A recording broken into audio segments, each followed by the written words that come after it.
परिस्थितीचा सामना करून सांगलीच्या वैष्णवीने अव्वल यश संपादन केलेलं आहे, पण पैशांचं सोंग आणता येत नाही आणि त्याचमुळे पुढच्या शिक्षणासाठी पैशांचं पाठबळ कसं मिळवायचं हा यक्ष प्रश्न तिच्या समोर आणि तिच्या कुटुंबियांसमोर आहे। पाहूयात वैष्णवीच्या यशाची ही कहाणी।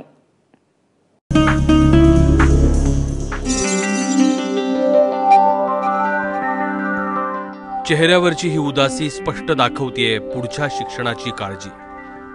इच्छा आहे, बुद्धी आहे, पण आर्थिक पाठबळ नाही। 10वीला वैष्णवीला तब्बल 96% गुण मिळाले, मात्र घरच्या काहीशा बिकट परिस्थितीमुळे आता उच्च शिक्षणाची पायरी कशी चढणार हा प्रश्नच आहे। आईला ही जबाबदारी पेलवत नाही, त्यामुळे मला कुणाच्या आधाराची गरज आहे।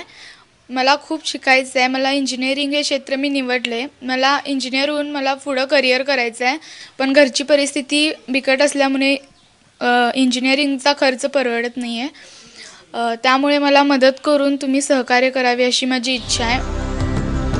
काही वर्षांपूर्वीच वडिलांचं छत्र हरवलं। 3 मुलांचा सांभाळ करायची जबाबदारी आईनं धीरानं पार पाडली, मात्र 3ही मुलांच्या शिक्षणाचा खर्च पेलायला त्या माऊलीचे खांदे आता असमर्थ आहेत।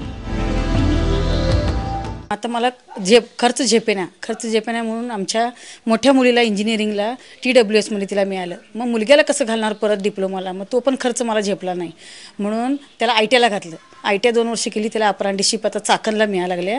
एक 6 महिने झाले, अजून 6 महिने आहे। आणि तिसऱ्या मुलगीची इच्छा आहे की इंजिनिअरिंग व्हायची, कारण तिची पण इच्छा आता पूर्ण मी कशी करणार, माझी पण तब्येत साथ देत नाही, त्यामुळे मी कितीपर्यंत पेलवणार, त्यामुळे तिला मदतीची फार गरज आहे। भविष्यात इंजिनियर होण्याचं वैभवीचं स्वप्न आहे। बुद्धिमत्तेच्या जोरावर वैष्णवी ते स्वप्न पूर्ण करायला सज्ज आहे, मात्र फीचा स्पीड ब्रेकर तिच्या रस्त्यात येतोय। बाकीच्या आम्ही तर कोठे शिष्यवृत्ती मिळते का वगैरे असं शोधत होतो। इथं जयसिंगपूरमध्ये एक शिष्यवृत्ती मिळाली, पण ते पासाचे पैसे फक्त व्हायचे त्यांनी, बाकीचा खर्च होताच। सो ही जी शाळेतील फी कशी कमी होईल, माझी फी कशी कमी होईल असं आम्ही बघत होतो। तशी झाली, शिक्षकांनी मदत केली, बाकीच्या सगळ्या समाजाने सुद्धा आम्हाला मदत केली, त्यामुळे आम्ही इथपर्यंत आलो। पण आता इथून पुढे आपण बघतोय की किती शिक्षणाचा खर्च आहे। ज्या जाळीच्या खिडकीजवळ बसून वैष्णवीनं 10वीचा अभ्यास केला, त्याच खिडकीबाहेरचं हे आभाळ तिला आता भरारी घेण्यासाठी खुणावतंय।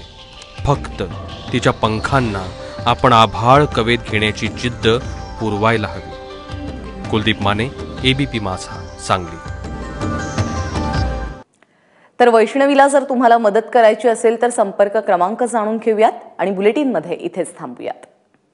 आपल्याला जर यांना मदत करायची असेल तर 2 संपर्क क्रमांक आहेत।